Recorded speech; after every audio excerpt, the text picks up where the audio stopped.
Amigos oyentes, televidentes, internautas, ¿cómo están todos ustedes, hermanos migrantes? Esto es Un Café con JJ por Ecuador TV. Hoy lunes 29 de septiembre tenemos como invitado al abogado Henry Cucalón.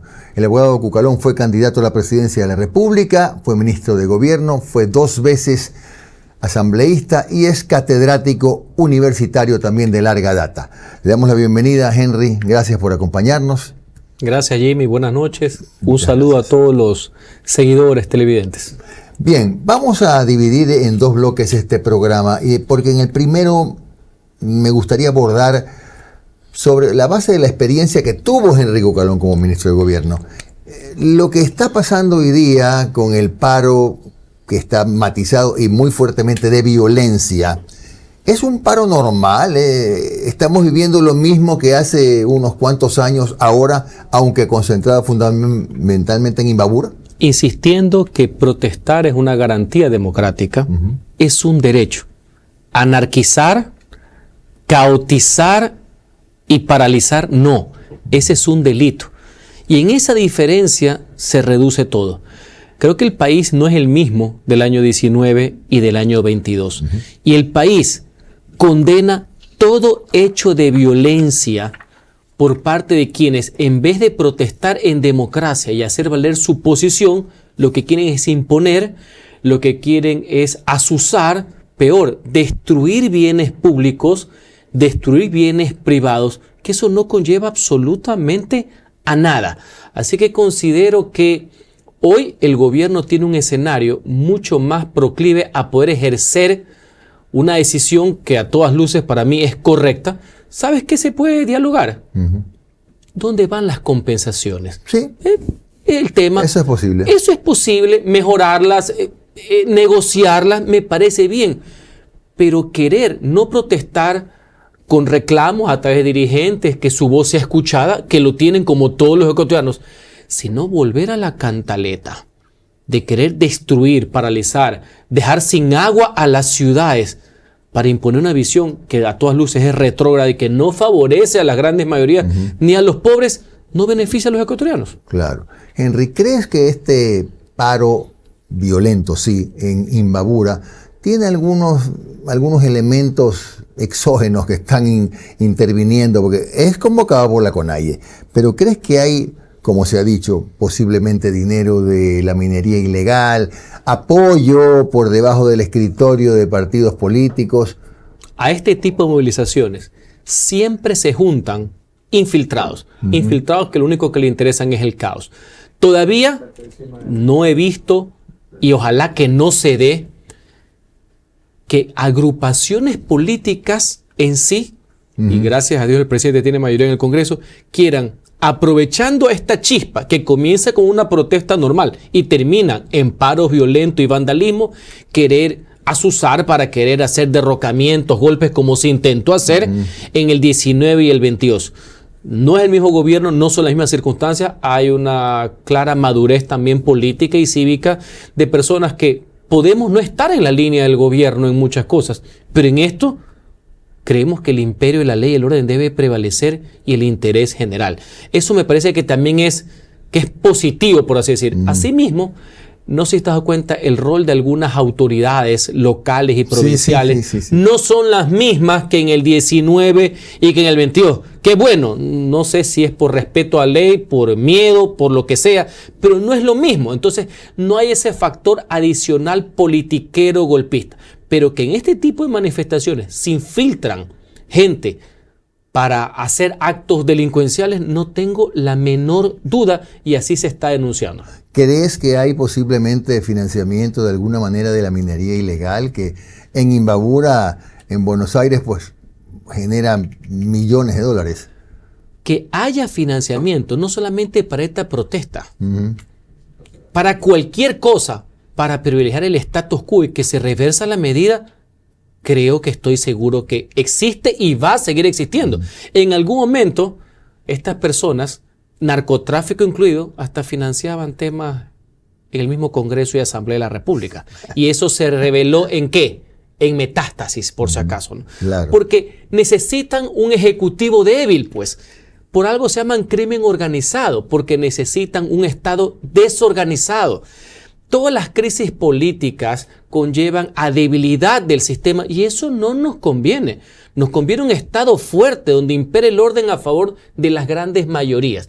Y obviamente no podemos tolerar, pese a que exista una diferencia, no podemos tolerar que la anarquía impere. Porque hay anarquía, ya sea por motivos ilegítimos, por motivos atrasapueblos, como yo le llamo, y también por motivos criminales, pues, porque ellos medran del caos. Claro. Henry, si te hubiera tocado a ti enfrentar este tema de las movilizaciones, ¿habrías obrado de igual forma? Mire, hoy al año 25 ya hay un antecedente con el tema de los subsidios de los combustibles. Hay personas que dicen que esto se tomó un momento u otro. No. Esto venido siendo progresivo. Comenzó el Lenín Moreno eliminando el subsidio a la gasolina súper. No pudo avanzar, hubo un retroceso. Lazo hizo lo mismo. Tuvo que retroceder, se avanzó mucho en el tema de la gasolina extra. El presidente Noboa, el año pasado en agosto, hace exactamente un año, terminó de eliminar el subsidio de la gasolina extra. Reitero, hay un mayor nivel de concientización de que este tipo de subsidios y el del diésel era el mayor despropósito que existía, donde no favorece a los pobres. Entonces no me vengan a decir que es la noche a la mañana. Yo lo hubiera tomado tanto así, Jimmy, que yo en la campaña dije públicamente que iba a eliminar el subsidio al diésel. Sí, ¿dónde está la diferencia? Que el presidente no lo dijo, entonces quieren encontrarle. Gobernar es complejo, ¿eh? Claro. No es fácil, ¿eh? Comprendo que a veces hay que ganar los votos, que hay una contradicción. Más allá que lo escuché el presidente la semana pasada decir que no lo hizo antes por un tema de la inflación, más allá que la inflación siempre ha estado controlada, no hay ningún problema. Pero que yo hubiera tomado la misma decisión, aprovechando que hoy hay mayor conocimiento del tema, hay mayor pedagogía, si se cabe la palabra, de que esos recursos en un gran segmento iban a quienes sí tienen, personas con recursos. Y en otro segmento, porque no los quiero comparar, actividades ilícitas, minería ilegal, contrabando, básicamente fronterizo, como no puede ser de otra manera, narcotráfico. Claro que sí. Entonces había que tomar estas medidas. Comunicacionalmente creo que lo han hecho. Se puede siempre mejorar, no hay nada perfecto. Lo han hecho bien porque el nivel de anuncio, la compensación fue inmediato. Y aquí hay que insistir algo. La transportación pública siempre deberá tener subsidio. En todas partes del mundo, la transportación pública, no la comercial, no la de los fletes necesariamente, la pública siempre tiene subsidio. Y esa es una política pública. Sobre eso podemos conversar, cuál es la manera más efectiva que le llegue. Claro. Todo ese tema es el debatible. Pero la decisión que tomó el presidente es una decisión de Estado, que si yo fuera presidente y lo fuera a reemplazar, la mantendría. Porque es una política de estabilidad, por poner un ejemplo. Claro. Ahora, esta situación que ha escalado bastante, sí, sobre todo principalmente estos días, en Imbabura. Sí, efectivamente, en Imbabura, y sigue todavía encapsulado en Imbabura. Pero en este entorno, ¿crees que es posible dialogar? Con quienes quieran dialogar y no violentar la ley. Porque les voy a poner un ejemplo. Así como está muy mal que quieran atentar contra el agua potable, porque así como si rompieron una tubería, obvio, ¿sí? Eso es delito, eso es sabotaje, señores. Eso no es protesta. Eso no es protesta. Así como han atentado contra retenes policiales, contra bienes policiales, habrá grupos de personas que sí quieren dialogar para ver cuál es el alcance de la medida, cómo le llega una mejor compensación. Pero quienes profesan la violencia no pueden diálogo hasta que primero lo depongan, acepten la responsabilidad. Así como también, y no es fácil decirlo, ha habido un aparente exceso en el ejercicio de la fuerza pública. Hay que dilucidar el tema del asesinato que se ha visto por los medios de comunicación. Y el acto cobarde, porque eso sí hay que denunciarlo, que no es institucional, sino un mal elemento de entrar a abusar, porque no hay otra palabra, con la persona que lo estaba acompañando al fallecido. Tiene que haber un uso de la fuerza, por supuesto, por eso es el Estado, ¿no? Por eso se llama fuerza pública. ¿Hasta qué punto hay que utilizar armamento letal o no? No quiero sentenciar que necesariamente haya sido de una dotación de la fuerza pública, pero eso hay que investigarlo. ¿Hay que actuar con fuerza? Sí, porque los otros señores van con todo, pues, ¿no? Eso no es una protesta normal. Y sí se lo puede hacer. Yo te hago una reflexión, Jimmy. ¿Y cómo hace 2 semanas Cuenca tuvo la mayor manifestación que conozca su historia? Pacífica. Pacífica, ordenada, legítima, Total. pura, Sí, sí, sí. con una causa. La causa suma hasta los que no piensan igual en Pero materia no hubo política. un solo incidente. No solamente eso, no hubo un solo vidrio roto. Claro. Entonces sí se puede. Es más, no solamente la Constitución, la ley, los tratados garantizan la protesta. Y la protesta siempre tiene ciertas dosis de temas novedosos. En cualquier capital del mundo, tú vas a Washington, afuera de la Casa Blanca hay protestas. Claro. De los artistas. Sí, sí. Pero a nadie se le ocurre, pues. No, violencia. Pero Violencia, justamente esto me trae a recordar una de las preguntas que te quería hacer, Henry. Fíjate que ahí, por ejemplo, en Cuenca, los ciudadanos con sus autoridades aplicaron adecuadamente el derecho a la resistencia. Pero ¿en qué se diferencia ese derecho a la resistencia bien aplicado a lo que está pasando en Imbabura? ¿Hasta dónde los ampara a los manifestantes violentos del derecho a la resistencia? Es que la dureza de la lucha conceptual, de la lucha política, esa dureza por defender lo que uno cree que es la causa, no tiene que ser sinónimo de vandalismo y atentar contra el derecho de los demás. Ahí es donde radica la diferencia.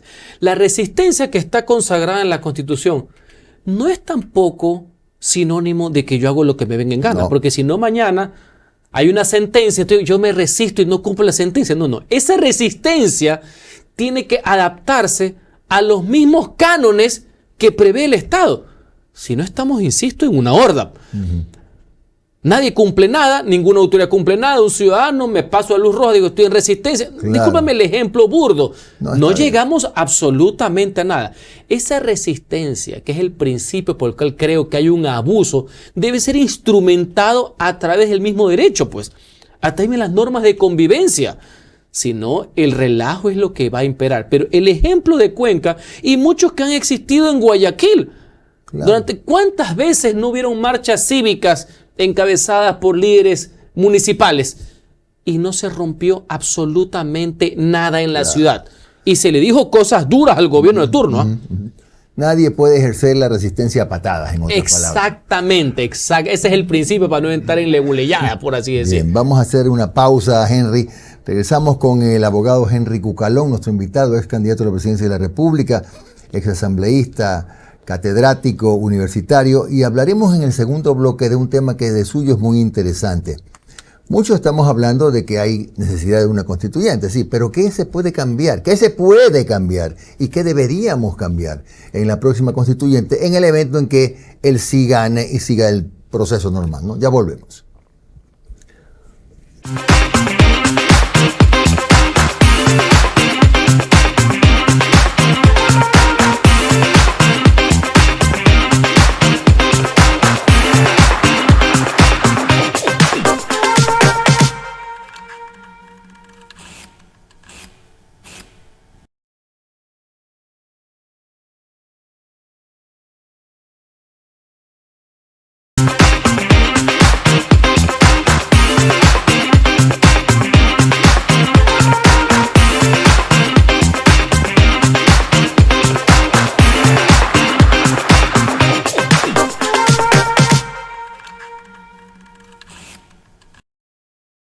De regreso con el abogado Henry Cucalón, él es nuestro invitado y que estamos conversando en este bloque. Vamos a comenzar en este bloque con el ex candidato a la presidencia de la República de la Asamblea Constituyente. Henry, entre otras cosas, ¿de qué se acusa a la Constitución que tenemos? Que es, primero, demasiado amplia, 444 artículos. Segundo, muy garantista. ¿Tú crees que estos son dos criterios o dos críticas acertadas o algo estamos viendo mal? Coincido en la primera, absolutamente reglamentaria. Por eso es un caos normativo. 444 artículos cuando una constitución es una declaración de principios. Es un estatuto del poder, de cómo se organiza el poder, y hay un sistema de derechos y garantías. Todo lo demás se desarrolla a través de leyes y de políticas públicas. Entonces, eso para mí siempre fue un error de diseño y soy un crítico. Nunca voté ni por la consulta de abril del 2007 ni por el referéndum de septiembre del 2008. Sin embargo, como no estoy en la ley de la selva, tengo que cumplirla mientras esté vigente. La segunda parte es lo que se denomina el garantismo. Miren, la Constitución del 98 ya promovía mucho garantismo. Y eso está bien. El problema, y me sumo a la crítica, es la desnaturalización del garantismo. ¿Ya? La perversión, la corrupción. Y voy a poner un ejemplo. Escucho voces, comprendo la indignación que dicen hay que eliminar las garantías jurisdiccionales. Hay mucho garantismo. No, eso no se puede eliminar. No solamente por un tema jurídico o de tratados. Ese garantismo es lo que protege a los ciudadanos del abuso del Estado. ¿Cuál es el problema? Cuando jueces, fiscales corruptos o a órdenes de politiqueros, y peor ahora, a órdenes del narcotráfico, como revelan casos recientes, lo prostituyen, pues. Entonces, con un habeas corpus que se merecía una persona por estar ilegalmente detenida, se beneficiaba un narcotraficante en el Oriente. Era un multiverso, por así decir. No, eso está mal.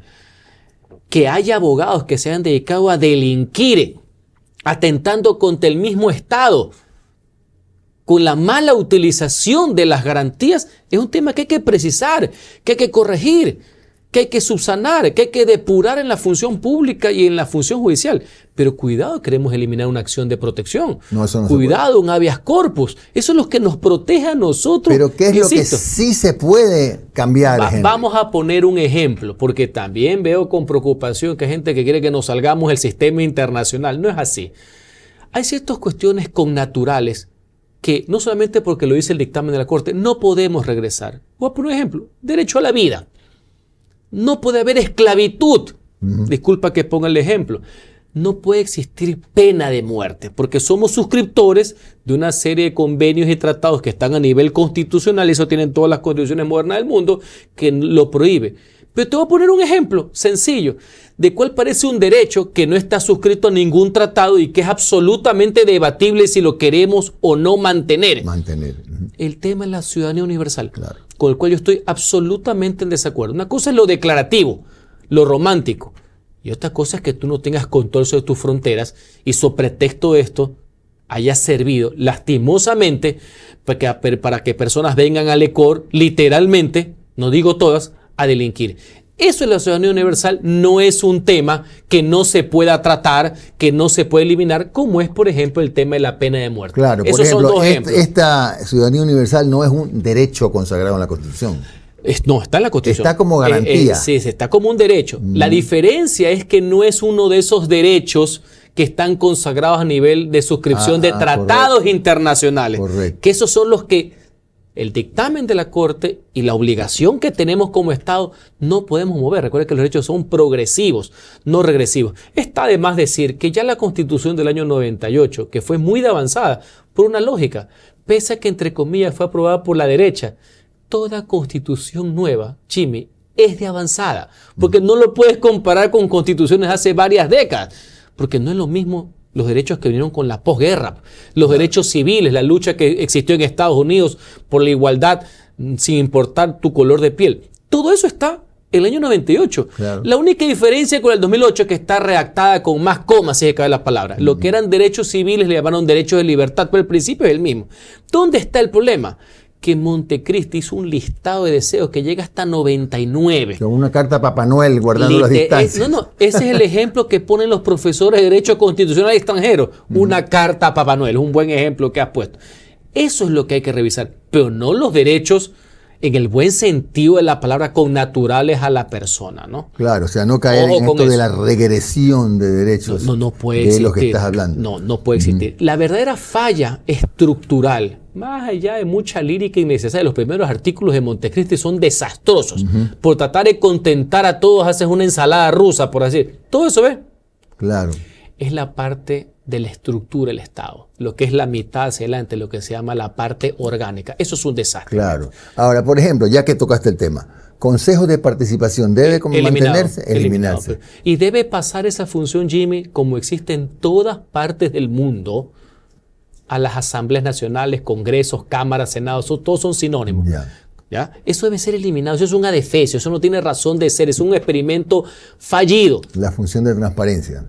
La función de transparencia incluye el Consejo de Participación. La función de transparencia es el Consejo, son las superintendencias, es la Contraloría, es la Procuraduría. Engloba más. Yo también cambiaría. Son 3 funciones del Estado históricamente. Los otros son organismos de control del Estado, no el gobierno, que tienen independencia. Deben ser designados por el Congreso Nacional. Lo que hay que hacer, y tú fuiste poco tiempo, pero fuiste congresista, lo que hay que incorporar cosas para corregir errores que había antes. Por ejemplo, a mí me parece bien que haya propuestas de impugnación, que haya veedurías, que haya audiencias públicas, no solamente quemando la terna del procurador y en 30 días la eliges o no. Tiene que haber un sistema muy parecido como el norteamericano, no sé si te has fijado. Ahí van los secretarios de Estado. Robert Kennedy Jr. pasó con las justas, ¿no? Sí. Ni los republicanos lo querían. Van hasta los embajadores, van a las audiencias de confirmación, donde uno ve, le sacan todo, ¿no? ¿Por qué no pagaste impuestos en el año 98? Por ponerte un ejemplo. Eso me parece bien. Antes eso no existía. Creo asimismo que debe existir una doble cámara. Claro, debe existir senadores, ¿no? Un nuevo órgano legislativo. No se debe resumir, como he escuchado a un diputado oficialista, que hay que cambiarle el nombre al Congreso. A mí también me gusta el nombre del Congreso, pero no me van a decir que ese va a ser el cambio, ¿no? No. Debe ser más sustancioso. Pero, debe haber doble cámara. Pero con de los 80... No significa aumentar. No. Ponemos el número proporcional. Lo importante es que se le dé el peso que tiene cada provincia. Eso es lo importante, sin desmerecer. Pero supongamos que sea 80, 100. No tiene por qué aumentar. Lo vas definiendo entre la Cámara Baja y la Cámara Alta, con competencias definidas.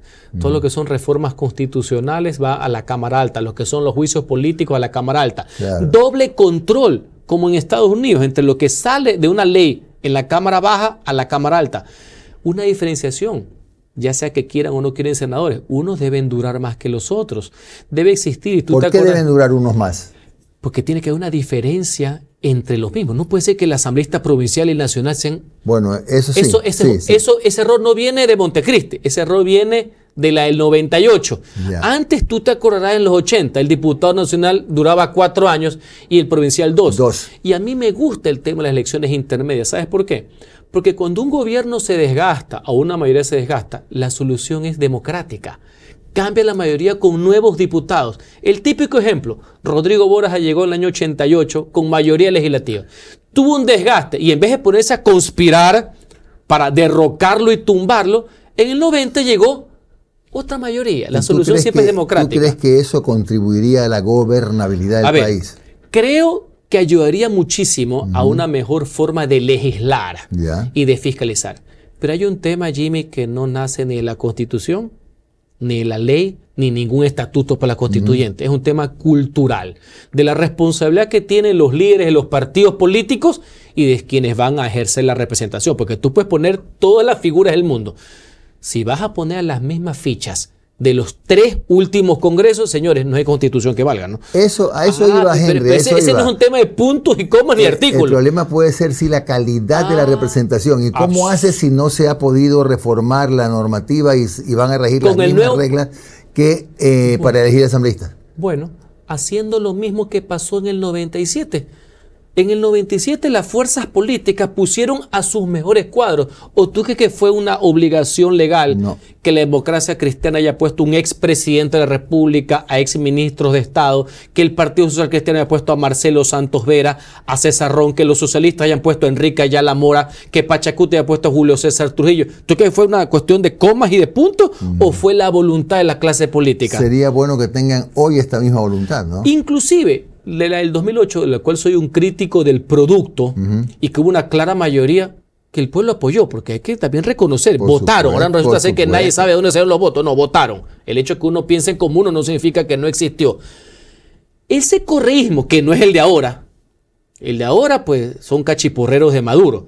El del año 2007 estaba Alberto Acosta Espinosa, con quien no concuerdo, pero tenía su fuste, ¿no? De sus teorías de izquierda. Del otro lado, del sector de la derecha, si cabe la palabra, estaba Pablo Lucio Paredes, ¿no? Estaba May Montaño. Estaba León Roldós, si cabe la palabra, un ex vicepresidente de la República, en minoría, pero había un peso. ¿Qué es lo que quiero decir con esto? El estatuto siempre puede ser mejor, pero el estatuto está acorde a la Constitución, a la ley, por eso le han dado vía libre.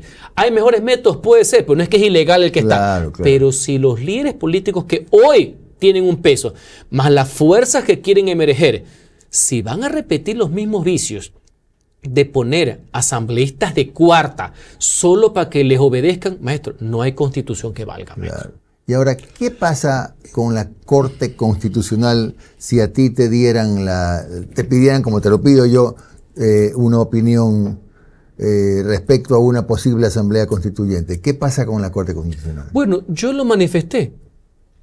Yo siempre dije que no veía por qué la Corte le iba a poner obstáculos a una asamblea constituyente. De hecho, no se lo puso.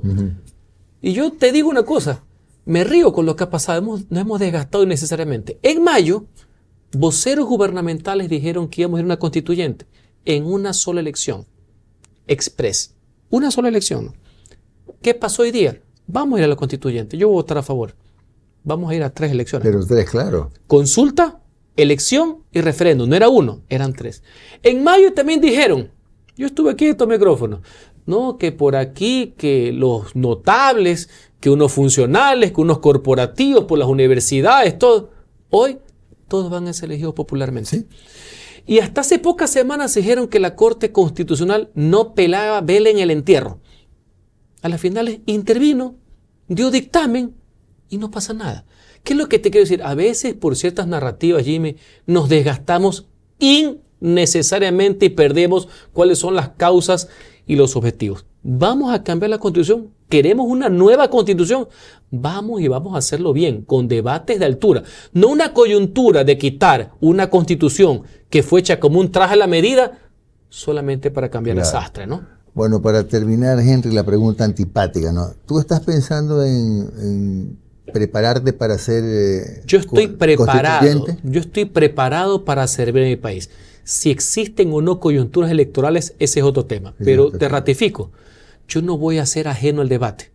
Candidato o no candidato. Claro. Como ciudadano, aquí, a través de los medios, tengo que defender, tengo que apoyar. Hay tesis, luchas, muchos capítulos y artículos que los hemos peleado durante muchísimos años. El tema de la autonomía, el tema del régimen tributario, el tema de la organización del Consejo de la Judicatura, la independencia de la Fiscalía, muchos temas que fueron parte hasta de un plan de gobierno, de mis luchas defendiendo los municipios en la legislatura. Entonces yo tengo que entrar a debatir, no quiero solamente a pelear. ¿Cuál sea el mejor ángulo? Si es el académico, si es el comunicacional, como yo permanentemente estoy en los medios dando una opinión, si es apoyando una causa o como candidato, se verá próximamente. Pero que tengo como ciudadano que participar, lo tengo que hacer, sin duda alguna. Es una obligación moral. Gracias al abogado Henry Cucalón, ex candidato a la presidencia de la República, ex asambleísta también, catedrático universitario, fue ministro de gobierno en el periodo del señor Lasso, don Guillermo Lasso. Les agradecemos por su compañía y les decimos que mañana a las 10 de la noche estará con nosotros Pamela León. Ella es una experta en comunicación política para hablar de esta suerte de Noboa vive en campaña. Hay que analizarlo, tiene su explicación. Gracias por todo y hasta mañana.